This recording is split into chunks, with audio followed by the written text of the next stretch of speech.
시대 표적들이라고 하는 이 어구는 상당히 많이 알려져 있죠. 그래서 오히려 이단적인 그 가르침을 선포하는 곳에서 이 표현을 많이 쓰기도 하고 무슨 저들의 매거진 같은 데다 썼기 때문에 우리에게 조금 어렵게 느껴질 수 있지만, 오늘 이 말씀에서 하나님께서 우리에게 주시는 이 시대를 향한 주의 말씀을 함께 묵상하고 나누기를 원합니다. 시대의 표적들을 분별할 수 없느냐, 이 유명한 말씀은 오늘 본문이 처음 1절에 말하는 대로 바리새인과 사두개인들이 함께 와서 예수님을 시험하여 라고 시작합니다. 근데 오늘 우리는 그냥 성경을 읽을 때 쉽게 읽지만, 바리새인과 사두개인들이 함께 왔다는 이 표현은 대단히 인상적이죠. 왜냐하면 바리새인과 사두개인들은 절대로 같은 자리에 있지 않는 사람들이에요. 왜냐하면 극과 극이기 때문에. 요즘 우리 표현으로 말하면 울트라 오스독스, 초정통주의가 바리새인이고, 사두개인들은 아주 정치 현실 자유주의자들이에요. 그러니까 말마다 일마다 도저히 같이 할 수가 없죠. 그래서 사도행전에 보면 사도 바울이 자기를 고소하는 무리가 둘로 그렇게 갈라져 있는 것을 보고 나는 바리새인으로 이곳에서 신문을 받노라 했기 때문에 바울을 고소하는 걸 잊어버리고 서로 막 싸움이 일어난 그 장면까지 사도행전이 우리에게 소개하죠. 그러니까 평소에는 물과 기름처럼 도저히 섞일 수 없는 이 무리가 오직 예수 그리스도를 시험하려고, 다시 말하면 예수 그리스도의 권위를 깎아내리고 예수 그리스도에 대하여 피해를 주기 위하여 어려운 난제를 들고 이렇게 왔다고 이야기를 하는 거죠. 그렇다면 그 배후에는 바리새인이나 사두개인이나 공히 예수님과 그의 사역 때문에 자기들이 피해를 입었다고 생각하기 때문에 그렇게 했다는 것을 알 수 있어요. 왜 예수님께 표적을 구하는데, 지금까지 예수님이 수없이 많은, 우리가 아는 대로 수많은 병자들을 고치고 심지어 죽은 자들을 살리시고 그렇게 한 표적이 많은데도 이 두 유대인의 종교 지도자들의 대표 그룹인 이 사람들이 예수님께 와서 공개적으로 하늘로부터 오는 표적을 보이기를 요청했나? 그것이 우리에게 첫 번째 생각해 봐야 할 그런 문제죠. 첫 번째로, 왜 저들은 하늘로부터 오는 표적을 구하였느냐? 그 말은 예수님께서 지금까지 행하신 수없이 많은 기사와 이적, 조금 전에 우리가 살펴본 것처럼 소경을, 즉 블라인드를 눈뜨게 하고 귀머거리 듣게 하고 문둥병자를 고쳐주고 죽은 자를 살리신 그 모든 기적을 저들은 단순히 땅에서부터 일어나는 땅의 기적으로 폄훼하여서 예수 그리스도께서 메시아이심을 부인하려고 하는 그런 의도가 있다는 사실을 알 수가 있어요. 항상 성경에 보면 유대인들은, 예를 들어서 고린도전서 1장 22절에 보면 유대인들의 정의를 이렇게 말합니다.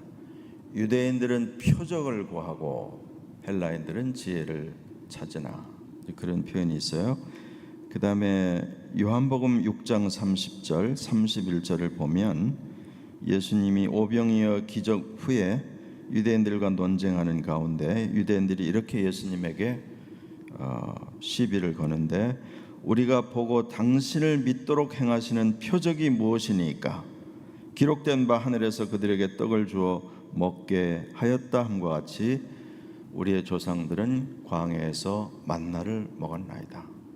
그래서 결국 성경에서 이야기하는 하늘로부터 오는 표적이라고 하는 것은 두 가지로 요약이 되는데, 하나는 불이 하늘에서 떨어지는 거죠. 이건 대표적으로 엘리야 시대, 엘리야가 열왕기상 18장에서 수업 많은 바알 선지자들과 대결할 때 불이 하늘에서 내려와서 그 제물을 다 불태운 것을 기억하고 있습니다.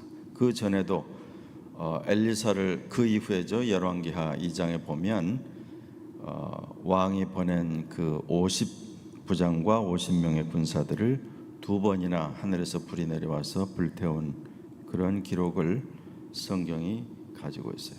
그래서 불이 하늘에서 내려오든가 하늘에서 만나가 떨어지든가, 이 두 가지는 상징적으로 하늘에서 오는 표적을 이야기를 하고 있는 거예요. 세례 요한조차도 이 문제에 대해서 조금 확신을 갖지 못했다는 것을 성경이 마태복음 11장에 이렇게 기록하죠. 한번 들어보세요. 세례 요한이 헤롯에 의해서 감옥에 갇혀 있는 동안에 제자 둘을 보내서 예수님께 중요한 질문을 하죠. 오실 그이가 당신이니까, the one who is to come. 이 표현은 유대인들만 아는 표현으로 메시아를 이야기하는 거죠. 오실 그이가 당신입니까? 아니면 우리가 당신이 아니라면 다른 또 누구를 기다려야 됩니까? 세례 요한이 그렇게 대단한 사람이었지만 예수님께서 가난한 자들과 함께 있고 병자들을 고치시고 광야에서 거리에서 끊임없이 복음을 전하는 것을 보고 세례 요한은 좀 답답함을 느꼈겠죠. 왜 당장 하나님의 나라가 임하지 않는지 감옥에서 제자들을 보냈을 때 예수님께서 요한의 제자들에게 이렇게 답변을 주셨어요. 소경이 보며 안진뱅이가 걸으며 문둥이가 깨끗함을 받으며 귀머거리가 들으며 죽은 자가 살아나며 가난한 자에게 복음이 전파된다 하라 라고 답을 주셨어요. 예수님 자신이 오실 그이 곧 메시아이심을 증명하는데 굳이 하늘로부터 무슨 불이 떨어지고 이런 것이 필요하지 않았다는 거죠. 왜냐하면 우리가 지난주에도 살펴봤습니다만 이미 구약 성경에서 수많은 예수님께서 어떻게 오셔서 고난당하시고 죽으실 것, 부활하고 승천하실 것을 구약 성경은 대략 300번 이상을 예언하고 있기 때문에 이 모든 예언의 말씀이 예수 그리스도의 오심으로 성취되었다는 것을 알 수 있습니다.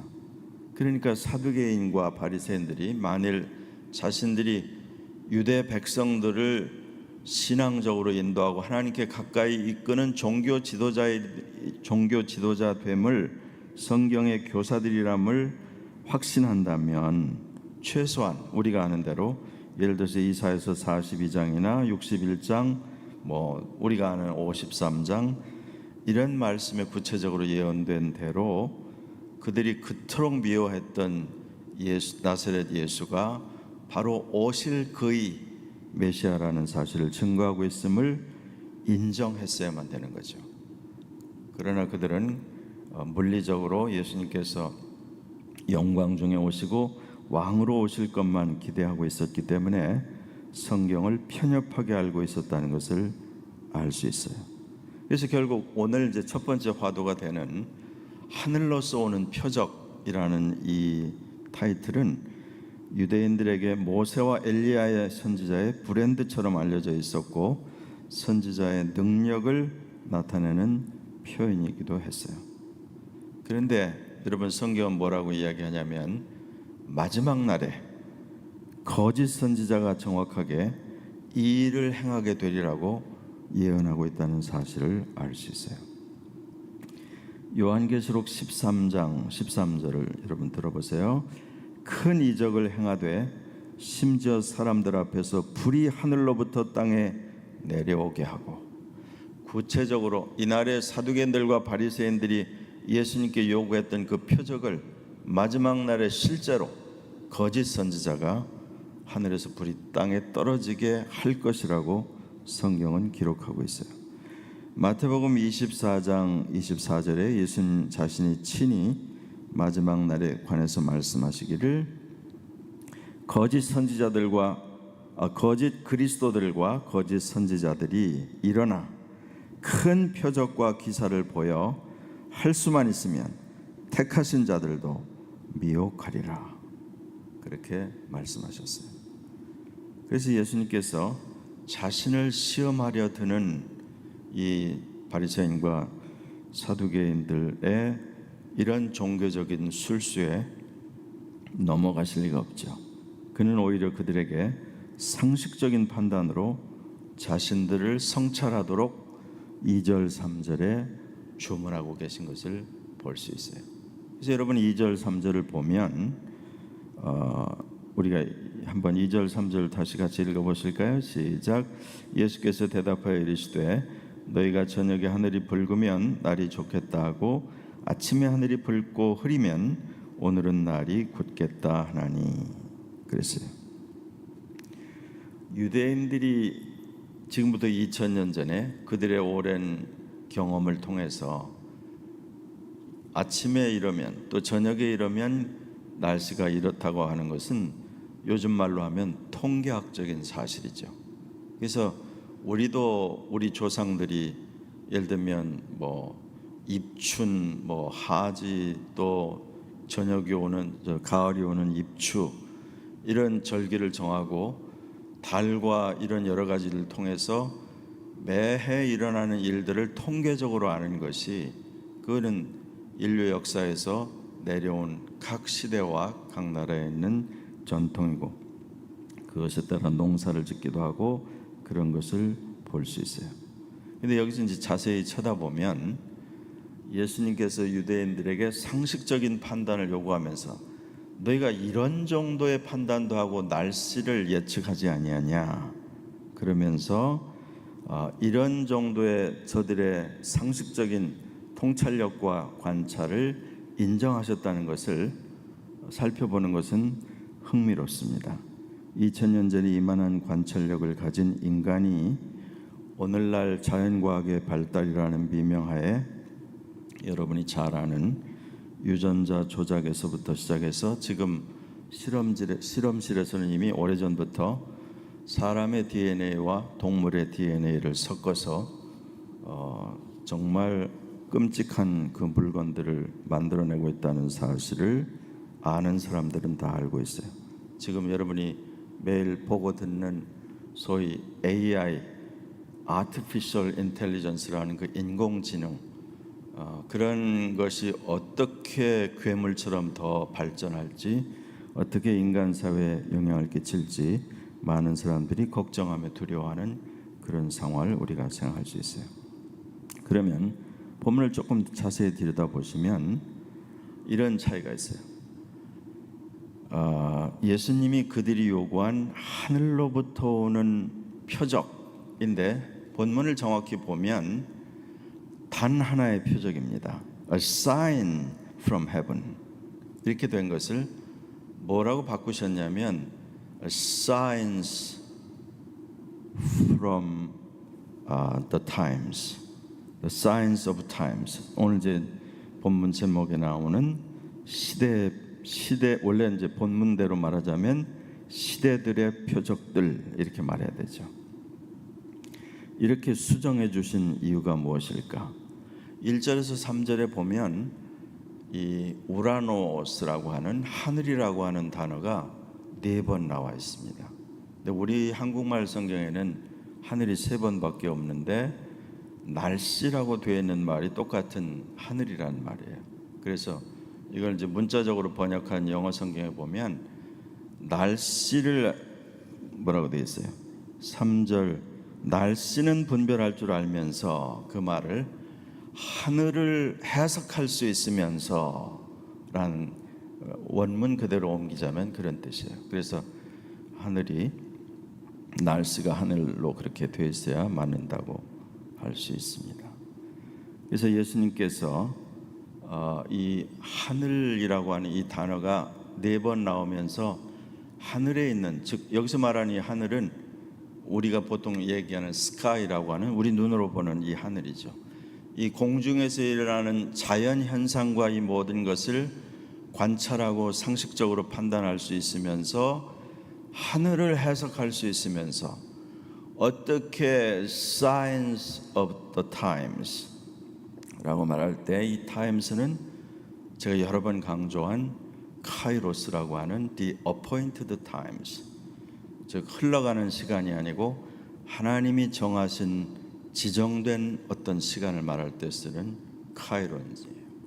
그래서 이 시대들의 표적들 signs of the times라고 수정해 주신 그 이유를 우리가 잘 생각을 해봐야 되는 거죠.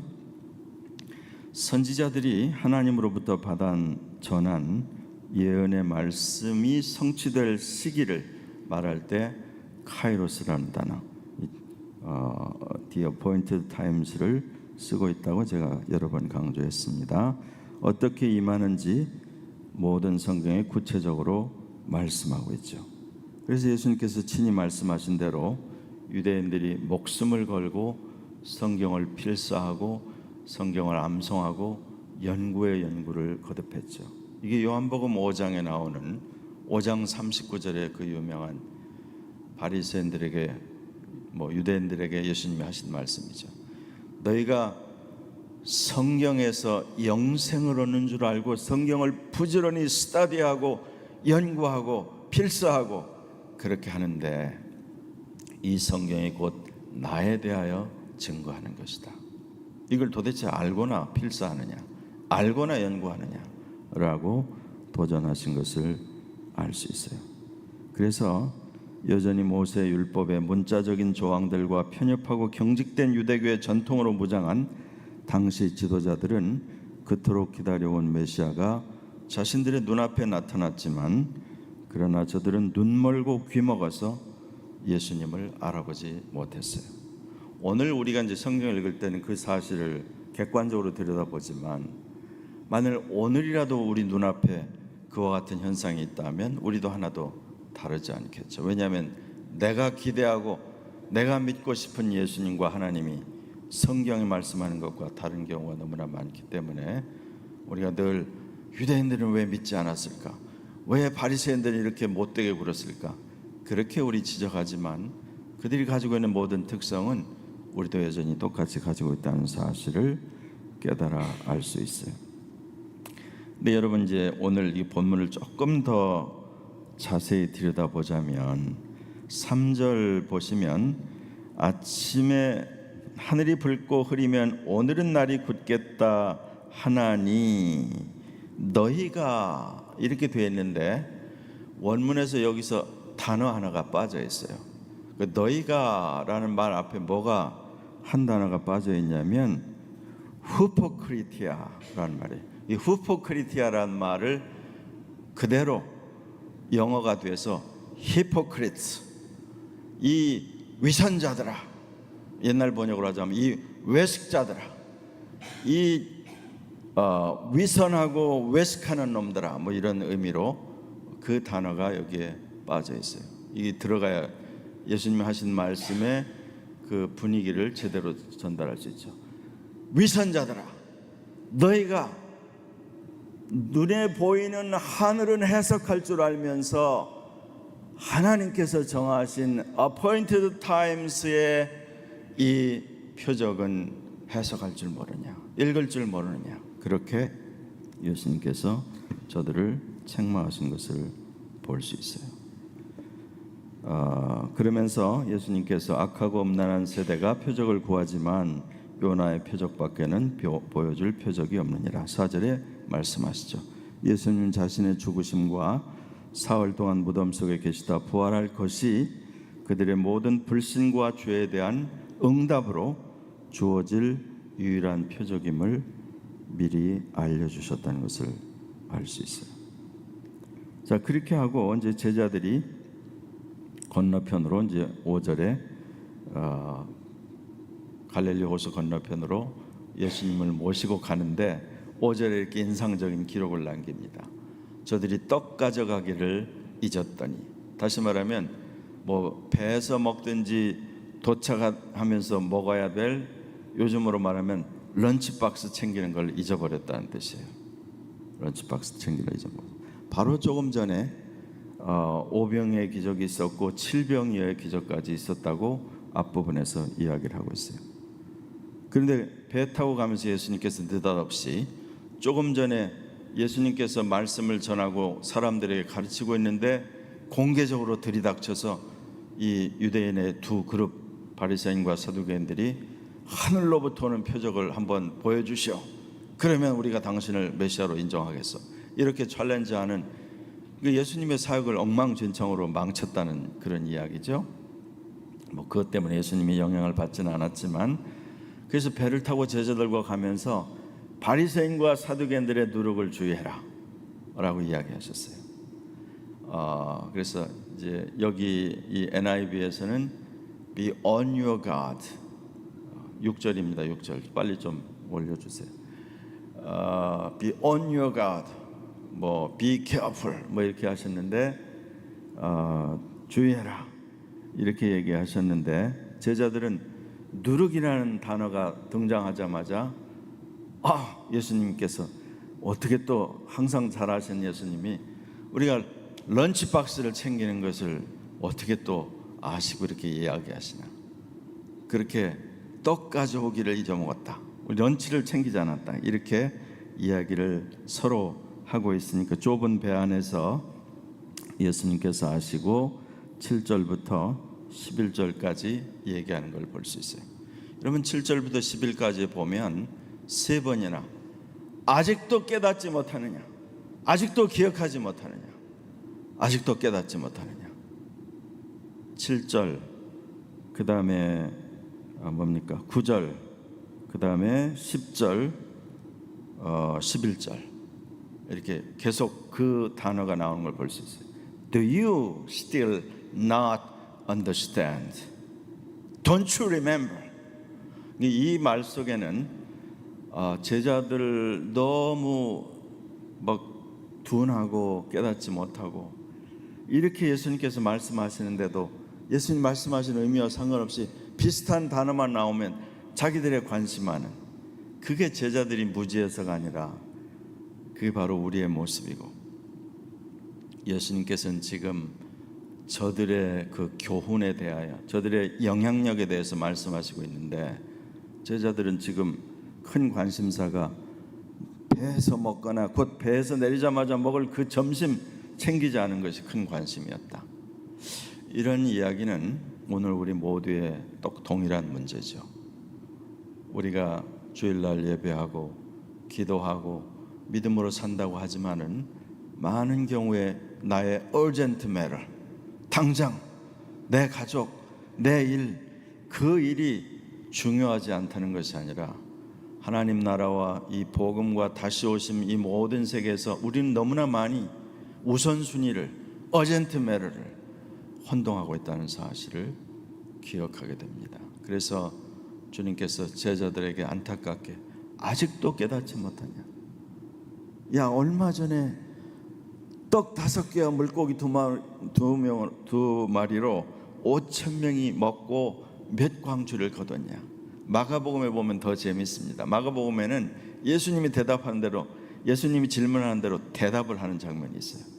마가복음 6장에서 8장까지. 그래서 이것을 보고 discipleship training의 교과서라고 보통 얘기하는데, 12광주를 거두었습니다. 그러면 떡 7개와 물고기 2마리는 4,000명이 먹고 몇 광주일이나 거두었니? 요즘 우리가 주일학교에서, 여러분 주일학교에서 질문을 하면 교사들이 저요 손 들어가지고 그때는 7광주입니다. 계속 대답하면서도 예수님께서 그래, 이건 대답하고 기억하는데 아직도 내가 왜 이걸 질문하는지, 왜 이게 중요한지 아직도 이해를 못해, 아직도 깨닫지 못해 라고 계속 이야기하는 것이 마가복음에는 더 디테일하게 기록이 되어 있어요. 그래서 결국 11절에 다시 한번 11절 한번 읽어보세요. 시작. 어찌 내 말한 것이 떡에 관함이 아닌 줄을 깨닫지 못하느냐. 오직 바리새인과 서두개인의 누룩을 주의하라 하니. 12절입니다. 또 읽어보세요. 그제서야 제자들이 떡의 누룩이 아니요 바리새인과 사두개인들의 교훈을 삼가라고 말씀하신 줄을 깨달으니라. 그 교훈은 teaching이라고 되어 있죠. 그들의 가르침. 이걸 조금 더 해석을 하자면 저들의 영향력 이렇게 말할 수 있어요. 그러면 예수님께서 바리새인의 가르침, 사두개인의 가르침, 그들의 영향력을 너희가 주의해야 된다. 이게 뭘 얘기하겠어요? 지금까지 우리가 앞에 살펴본 바와 같습니다. 바리새인들은 모든 걸 믿는다고 되어 있어요. 여러분, 바리새인들은 초정통으로 자부하고 자기들이 예수님 당시에 대략 6,000명에서 8,000명 정도의 바리새인들이 있다고 알려져 있는데 그들은 자기들이 가장 하나님을 경건하게 섬긴다고 자부했어요. 아까 말한 대로 양피지에 하나님의 말씀을 필사하였고 암송하였고 그것을 찾아꾸고 해석하여 미슈나라는 거대한 해석집을 남겼고 그래서 그것의 한쪽 부분으로 와전된 것들이 탈무드로 교훈으로 남기도 하고 이제 이렇게 되어 있는데 이런 모든 것 가운데 저들은 위선적인 것들을 더욱 극대화했어요. 그러니까 외적으로 사람의 눈앞에서만 하면 내적으로 자기가 무슨 동기와 마음을 가지고 있든지 아무 상관이 없는. 그래서 여러분 산상수훈 가운데 마태복음 6장에서 특별히 바리새인들의 그 위선적인 것을 이야기하죠. 시장에서 문안받는 것을 좋아하고 잔치자리에 가면 제일 높은 자리에 앉으려고 하고 사람들에게 문안받는 걸 좋아하고 닥터라는 칭함을 쓰기를 좋아하고 명예롭게 어떤 것을 자랑하기를 좋아하고 그 모든 것들이 그래서 은밀한 중에 계신 하나님께서 너에게 갚으시리라 그 말을 계속 하시는 이유예요. 신앙은 그 마음을 지키고 그 중심의 동기가 중요한 것이지 외적인 것으로 사람에게 인정을 받으려고 그걸 과시하려고 하는 것은 그게 바리새인들의 영향력이에요. 가르침이에요. 그러면 정반대에 있던 사두개인들의 가르침은 뭐예요?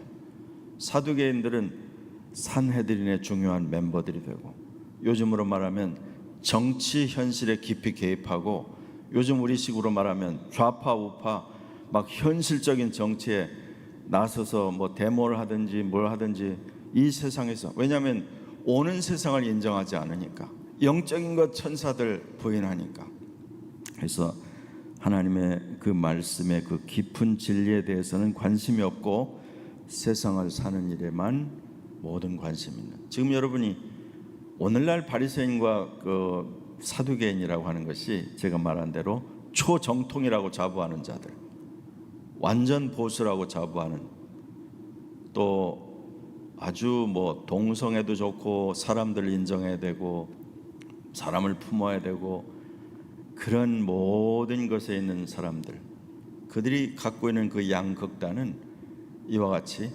하나님을 대적하게 되고 주 예수 그리스도의 말씀을 거부하게 되고 그의 가르침에 대해서 견딜 수 없어 하는 그런 상황을 맞이하게 됐다는 것을 알 수 있어요. 여러분 우리는 사람이 땅에 살아온 이래로 가장 절박하고 성경에 기록된 모든 예언들이 우리 눈앞에서 문자대로 성취되고 있는 것을 생생하게 목도하는 매우 특별한 시기에 살고 있습니다. 인류 역사의 어떤 시기에도 지금 우리가 처하고 있는 상황 하늘이 흔들리고 땅이 흔들리고 온 우주와 지구 전체가 흔들리고 아까 우리 김병문 집사님 기도하셨지만 우리가 살고 있는 이 시대의 그 흔들리는 그런 현상을 인류 역사의 그 어떤 곳에서도 동시다발적으로 일어나는 것을 경험한 적이 없습니다. 저도 이제 평생이라 봤자 뭐 몇십 년 안 되지만 제가 20대 초반부터 성경을 이제 공부하기 시작해서 지금 거의 반세기 동안 하나님 말씀을 읽고 공부하는 중에 제가 이제 스스로 놀라게 되는 것들이 하나 있어요. 이게 뭐냐면 이 모든 것들이 하나님의 말씀에 이렇게 세세하게 기록되고 이것이 우리 눈앞에 벌어지고 성취되고 있는 것을 보고 들으면서 믿지 않는 사람들이 아니라 대다수의 크리스찬들이 그냥 이 모든 것을 보면서 별난 자연현상, 여러분 잘 들어보세요. 아까 1절에서 3절까지 하늘 스카이가 4번이나 나온다고 했어요.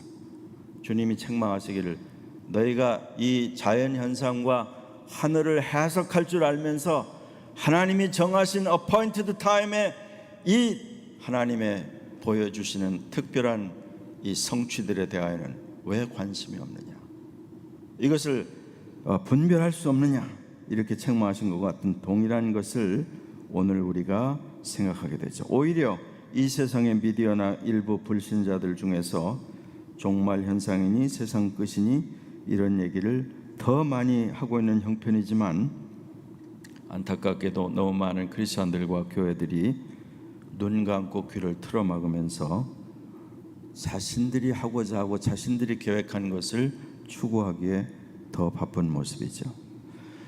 미국의 그 기독교 그룹 가운데 바나라고 하는 리서치 그룹이 있어요. 아주 권위를 인정받는 그 교회 통계 회사인데, 이곳에서 10여 년 전에 어떤 통계를 발표했냐면 98%의 일반 크리스천들과 96%의 목회자들이 성경 가운데서 선지서들이 자신들의 신앙생활에서 그다지 중요하지 않다고 응답했다는 통계가 있어요. 이게 단순히 미국만의 통계인지 아니면 리서치 대상자들에게 문제가 있는지 모르겠지만, 바나그룹이라고 하는 이 리서치 회사가 권위가 있기 때문에 굉장히 중요하죠. 우리가 지금 이런 어려운 때 살고 있어요. 우리가 사는 이 시대도 분명히 우리의 죄를 지고 십자가에 달리사 고난당하시며 피를 흘려 죽임당하신 주 예수님의 엄청난 구속의 은혜는 계속 전파되고 가르쳐져야 되죠. 복음의 핵심이고 그의 죽으심과 영원히 다시 사심만이 구원의 유일한 근거가 되기 때문이에요. 그런데 우리는 내가 만일 진정한 예수님의 제자이고 정말 참된 성도라고 스스로를 여긴다고 하면, 주님이 말씀하신 the appointed times, 그 카이로스, 하나님의 그 시대라고 하는 것에 일어나는 일들에 눈을 떠야 되는 거죠. 이제는 우리가 메시아가 처음에 오신 것이 아니라 The King of Kings, The Lord of Lords, 만왕의 왕 만주의 주로 영광의 권능으로 다시 오시는 것에 온 정성과 관심을 기울여야 하는 그런 시점이에요. 이미 많은 사람이 진단하기를 기독교 전체가 소위 Post Christianity, 후기 기독교 혹은 기독교의 배교, 아포스타시 시대에 접어들었다고 이야기를 합니다. 우리만 같아도 한 몇십 년 전, 제가 이제 가끔 생각을 해봐요. 1980년대 초반까지 우리 한국은 다 가난했어요. 교회들도 대단치 않았어요. 그렇게 많이 모이는 교회가 전국에 몇 개 없고 많이 모여봤자 그렇지 않았어요. 근데 이제 많은 한국 사람들이 말한 대로 88 올림픽 이후에 한국의 경제가 좀 안정되고 교회도 대형화되고 이제 그러면서 교회의 세속화와 혼란이 말할 수 없이 커지게 되었는데, 이러면서 이제 중간에 90년도인가 91년 2년경에 한국의 그 그리스도의 재림에 관한 그 큰 이단의 역사가 있었어요. 그래서 하여튼 그게 폭풍우처럼 한번 지나간 뒤에 그 다음부터는 이상하게도 주의 다시 오심에 대해서 강조하고 말하면 이단성의 시비를 갖게 되는 그런 역풍을 맞게 됐어요. 그러나 그 이전까지는 거의 모든 전국의 대부분의 교회들이 왜냐하면 삶이 고단하니까, 우리의 조국이 가난하고 힘들었기 때문에 주의 다시 오심을 소망하고 순수하고, 비록 가난하고 힘들었지만 뜨겁고 순전하게 주님을 섬기려고 애쓰고 정말 힘을 다해서 복음을 전파하고 애를 썼죠. 그래서 하나님께서 은혜를 주셔서 조국의 경제도 나아지고 교회도 커지고 많은 사람들이 그리스도의 교회로 들어오긴 했지만, 이제 우리가 보면 정직하게 이전 같은 절절함, 이전 같은 뜨거움, 이전 같은 밤을 새워 기도하는, 조국의 웬만한 사는 산자락마다 다 있던 기도원들이 다 사라지고 이제는 뭐 펜션으로 바뀌고 다 리조트로 바뀌고 다 그렇다고 이야기를 하는데, 하여튼 그만큼 우리는 뭔가 이제는 주님이 빨리 오시는 것이 왠지 부담스러워. 왜냐하면 이 세상이 재밌어졌기 때문에. 하나님의 은혜와 도우심으로 이 재미있는 세상에서 조금 더 잘 살고 오래 누리고 싶은 그런 소원들을 믿지 않는 자가 아니라 하나님의 교회들이, 크리스찬들이 일반적으로 가지게 되면서 굉장히 교회 안에 그리스도의 오심에 관한 간절함이 사라지고 있다는 것을 알 수 있어요. 우리도 정신을 바짝 차리고 주의를 기울이지 않으면 2000년 전에 예수님 앞에 나왔던 그 정통, 자신들을 초정통 보수주의자라고 알았던 바리새인들, 여러분, 제가 이 교단에 속한 목회자로서 저 자신을 포함해서 우리가 보수적이라고 하는 것, 복음적이란, 성경적이라고 하는 것이 꼭 그 사람의 신앙을 개런티하지 않는다. 이게 바리새인들의 문제였어요. 반대로 그러면 자유주의자들이 돼서 현실 문제, 사람들에 대해서 뭐 이 사람도 좋고 저 사람도 좋고 다 받고 자신들의 이 세상에서의 삶에만 관심을 두는 사람, 더 말할 것도 없죠. 이런 곳에서 우리는 어떤 곳에 여러분이 속해 있는지 다시 한번 생각하고, 주님께서 말씀하신 너희가 상식적으로 이 세상에 여러 가지 현상을 살피고 듣고 수많은 정보와 수많은 것을 갖고 하늘의 현상에 대해서 해석도 할 줄 알면서 어찌하여 성경에 기록된 그 종 선지자들을 통해서 기록된 수없이 많은 이 예언의 말씀이 하나님의 시간에, 하나님의 카이로스 어포인티드 타임, 그 시대들에 이루어지고 있는 것을 어찌하여 분별할 줄 모르느냐. 예수님 당시에는 그와 같은 초림에 관한 하나님의 기적이 있었다고 하면, 지금 예를 들면 이스라엘과 지금 팔레스타인, 이란 이런 긴장도 있지만 하나님이 정하신 이 일들을 우리가 자세히 봐야 되고, 반대로 전 세계 기독교 인구 이상으로 20억 이상이 된다고 하는 이슬람이 하나로 큰 그룹을 형성하면서 무장화되고 마지막 시대에 이 어떤 일들을 벌일 준비를 해가고 있다는 사실을 알 수 있고, 지난 한 20, 30년 동안 세계 각국 정부들은 하나로 통합되는 움직임을 굉장히 급속하게 보여왔어요. 저들은 이미 오래전부터 기치를 내걸기를 One Government, One Religion, 적그리스도가 등장할 그 스테이지를 거의 지금 세팅하고 있다는 사실을 알 수 있어요.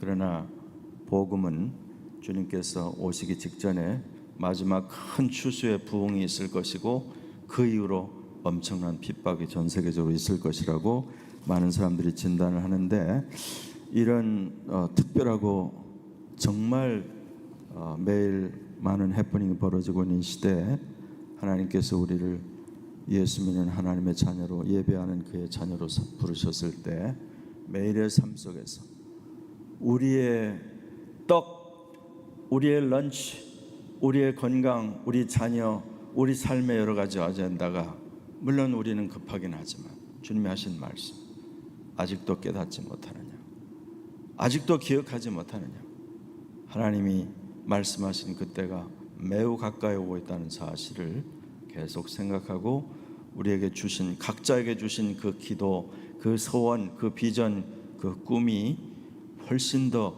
신속하게 주님의 능하신 손에 올려져서 이루어지고 주의 영광을 드러내는 생애가 되시기를 간절히 축원합니다. 기도하겠습니다. 한 1분 동안만 기도합니다. 아버지 하나님, 감사합니다. 오늘 그리스도의 말씀하신 대로 일들이 이루어지고 우리가 사는 이 시대에 많은 일들이 벌어지고 있지만, 이것이 하나님의 말씀에 기록된 대로 모든 일들이 그때에 맞춰 성취되고 있다는 사실을 우리가 말씀을 통해 깨달으며, 더욱 우리 마음에 간절함과 사모함을 가지고 주의 속히 다시 오심을 맞이할 개인적인, 가정적인 교회로서의 준비가 되어지게 하시고 쓰여지게 해주시기를 간절히 소원하며 예수님의 이름으로 기도하였습니다.